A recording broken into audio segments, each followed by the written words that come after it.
Hello welcome back to our channel. ఎవరైతే మా video కొత్తగా చూస్తున్నారో సబ్స్క్రైబ్ చేసుకోవడం మాత్రం అస్సలు మర్చిపోవద్దు. ఈరోజు వీడియో వచ్చేసి ఫిష్ కర్రీ కోసం కొన్ని కలిపి పెట్టుకున్న ముక్కల్ని అందులోకి వెళ్ళి కొన్ని పీసెస్ తీసి ఫ్రై చేసుకుంటున్నాను అన్నమాట. ఈజీగా అంత కర్రీనే కాకుండా ఇలా కూడా ఒకసారి ట్రై చేసి చూడండి, చాలా బాగుంటుంది. నేను చేసే విధానంలో కూడా ట్రై చేసి చూడండి. ఆయిల్ కొంచెం ఎక్కువనే వేసుకోండి. ఆయిల్ ఫిష్కి ఏం ఎక్కువ పట్టదు, చాలా వరకు మిగిలిద్ది. కాకపోతే మళ్ళీ ఆ ఆయిల్ని రీయూజ్ చేసుకోవద్దు.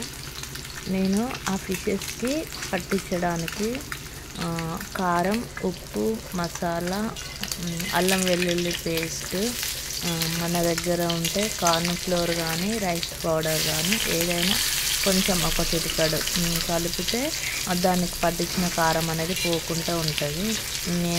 నాకు యూజ్ అయిన టిప్ అన్నమాట, మీకు కూడా షేర్ చేస్తున్నా. ఆ పీస్ అనేది ఇరిగిపోకుండా ఎట్లా ఉన్న పీస్ అట్లనే వస్తుంది అనమాట. ఎక్కువ పౌడర్ వేసుకోవద్దు, టేస్ట్ అనేది చేంజ్ అయిపోతుంది. ఉప్పు కారం టేస్ట్ అనేది తగ్గిపోతుంది అనమాట. ఆ ఫిష్ ఎప్పుడైతే డ్రై అవుతుందో ఆయిల్ అనేది ఆ ఫిష్ మీద కనిపించకుండా ఉంటుంది కదా, అప్పుడు మనకి కంప్లీట్గా కుక్ అయినట్టు.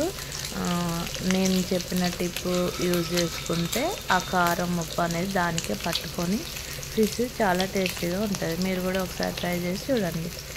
Thanks for the watching. Please do subscribe. మా వీడియోస్ ఇప్పటి నుంచి వ్లాగ్స్ కూడా వస్తుంటాయి. Please share.